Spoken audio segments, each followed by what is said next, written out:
Hey y'all, it's Tosh. Sorry the lighting is horrible. I'm in the parking garage getting ready to go to work. I've tried to do this video about 4 times now, so hopefully this is going to work. I am going to do my backstory on my PCOS and infertility. If you are new to my channel, first, thanks for watching.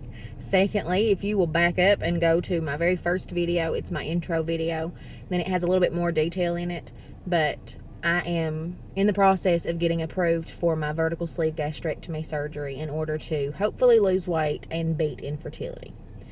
Okay, PCOS. For those of you that don't know what that is, it is polycystic ovarian syndrome. There are several different categories of that, and there are different levels. I'm polycystic with insulin resistance, which means it is harder for me to lose weight, much easier for me to gain weight. My hormones are crazy out of whack all the time. I'm hoping with weight loss that will help. I have lost weight in the past on my own, never a huge amount. Well, I mean, it's a good amount. I mean, like 30, 40 pounds, but never enough for me to be healthy. And it has helped my symptoms, but they've never went away, and they probably will never go away. Polycystic ovarian syndrome is not something that can be cured, but it is something that can be controlled, and that is what I'm hoping to achieve with this. I am sorry, everybody's looking at me. I guess they think I'm FaceTiming. I don't care. Okay, I was diagnosed with PCOS when I was 14, and I've always had a period. I've always had a cycle every month. They've never been clockwork 28 days, but they've always been used to be between 27 and 30. So I considered it regular. Recently, in probably the last 2 to 3 years, they have gotten more sporadic. I still have a cycle almost every month, but they range anywhere from 25 to 35 days. Actually, right now I'm on I don't know, 35, 34, 35 with no signs of her coming anytime soon. So we'll see. I'm hoping that has probably contributed to the fact that I have quit smoking, and I have been quit for how long now? Hold on. Oh God. Sunday made a week. Today's Wednesday. 10 days.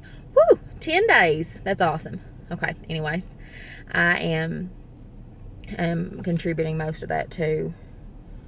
Sorry, somebody's pulling in. I'm trying to make sure they don't hit my car. Every time I do a video, it's like I'm afraid somebody's going to hit my car. But I'm contributing that to the no nicotine. Okay. So, I have been technically trying to conceive since I was 21. Since right before my husband and I got married. We both had very young parents. We both wanted to be young parents. So we just thought, we'd go ahead and not try, not timing anything, but just no protection and just let it happen naturally. Well, that did not happen. So we went to probably 2 different appointments, just regular checkups, and she just said, hey, you've got PCOS. It's going to be harder, but you're okay.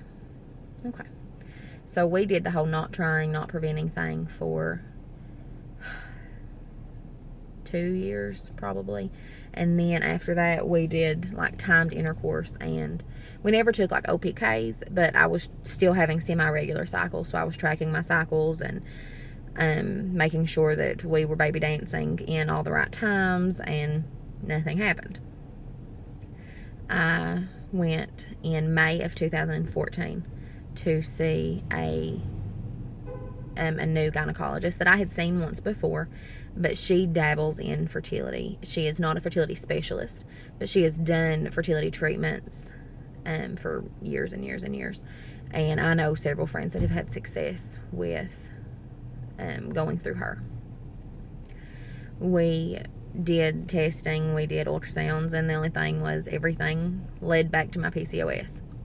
She did have my husband do a little test that we actually got at CVS. You can get it online. It's called Sperm Check, and it's looks like a pregnancy test, and essentially you follow the directions, and it's kind of like a little science experiment. You have them do their thing and mix it with this solution and 2 drops or 3 drops and stir it 10 times clockwise. I don't know. It was like making some kind of potion. But 2 pink lines means you're good to go. Ironic. But we did see 2 pink lines. Probably the only time we'll ever see that. Sorry, I don't really know what happened. But anyways, we did see 2 pink lines with the sperm check. So she said we are good to go. It does not track anything in terms of quality of sperm. It just checks for your quantity. So our next step is we are getting ready to do a semen analysis, but that's a whole nother video. She asked me that day in 2014 if I wanted to be put on Clomid, and I was terrified. I don't know why, because we'd been trying for so long, but I thought, okay, sure. And she started me out at 100. I know most doctors start out at 50, but she did start me at 100 of Clomid, and I did 100 or 150 for 5 cycles, and my levels were always great. I had great follicles, and it just never worked. So after that, I ended up getting a cyst on my ovary. Nothing major. I just took a break, and then, sorry, the parking garage is shaking. We ended up taking a break for about 4 months from the actual fertility medications, just because my mother had some health issues and I needed to worry about her for a little bit. So we started back in March, I think it was March of 2015, and we started on Femera. Femera worked better for me in terms of I didn't feel crazy most of the time, no more than usual. I had better levels on Femera even.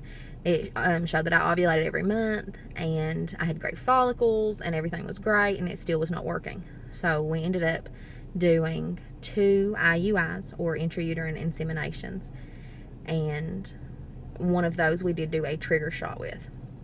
Again, no success. After the second failed IUI, I had lost myself. I don't know how else to put it. I was so focused on making a baby that I was forgetting to live my life. And I had let my health go. I probably gained 30 pounds in this time frame, which I know did not help anything. But fertility medicine, one of the side effects can be weight gain. And on top of that, I was so depressed. I was just staying in bed and didn't want to do anything. I didn't want to socialize. I felt like worthless. That I was doing all this work and it was never going to happen for me. So we decided in August, of 2015, that we were not going to do any more fertility treatments until we took some time and I figured out where I wanted to go from here. I don't know what is wrong with my camera, but we went actually on a vacation and went to the beach, went to Outer Banks, which I love. I'd been there once before. My husband had never been, and it was wonderful. But I remember being there one evening, and it was after the sun had went down. It was just barely light enough outside to see what you were doing. The beach was empty, and I walked out about knee deep in the water, and my husband kind of stood on the beach and just watched me, and I got out there, and I broke down. And I cried and cried and cried and prayed and screamed and cried some more. And I'd had so many people get pregnant around me in, these few years. And not to say they didn't deserve it. I don't mean it like that. But it's so hard to remember to be happy for them and to try to put on a good face, even though you love them and you are excited for that baby and for their lives to change. But it is so hard, so hard to realize that everything you've ever wanted is right in front of you with somebody else. Okay, so I told my husband, after he waded out in the water and got me and brought me back to the beach, and we sat up in the lifeguard chair and just watched the moon come out and watched the stars. And it was a very, almost like storybook moment. But we kind of sat in silence for a while, and I finally told him, I'm sorry that I failed you. And of course you've never failed me. 2 people can still be a family. Whether we have kids of our own or not, we're going to be a family, and it doesn't make me love you any less. This is just our journey. Very, very sweet, very supportive. But it was just so much that I cracked. And I told him, I don't want to try anymore. Let me figure out what I want to do. And I had thought about the surgery probably 2 years before this, and had backed out because I didn't want to wait that long on a baby. And then I had to wait that long anyways, so it didn't really matter. But I finally decided, okay, I'm going to do this. Like, I'm going to take a break, take care of me, and hopefully that will lead me to where I need to be. If it does not, then I will still have a better quality of life. And if we choose to adopt, if we choose to foster one way or another, we will be a family. And I don't want to limit my children in what I can do. So we have decided that I will go ahead and go through with the surgery. And my husband is very, very supportive and very excited about this new journey that we're getting ready to go on. I am optimistic, but I understand that it may not fix anything. Essentially, I could have this surgery and lose a ton of weight and never have any success with having my own child. And I will cross that bridge when I get to it. But I have prayed a lot. I don't want to say meditated, but I guess essentially I have meditated on the idea of what my life will be like after this. And I am very hopeful that it will give me those 2 pink lines that I have always hoped for, and a sticky little bean to call my own. So if anybody has any questions, anything I did not cover, please leave them down below. Subscribe to my channel. Let me know if you've got a channel of anything similar. I would love to see you in your journey as well. But I hope that this kind of gave you all an idea of what I have tried, what I have been through, and hopefully where I'm going from here.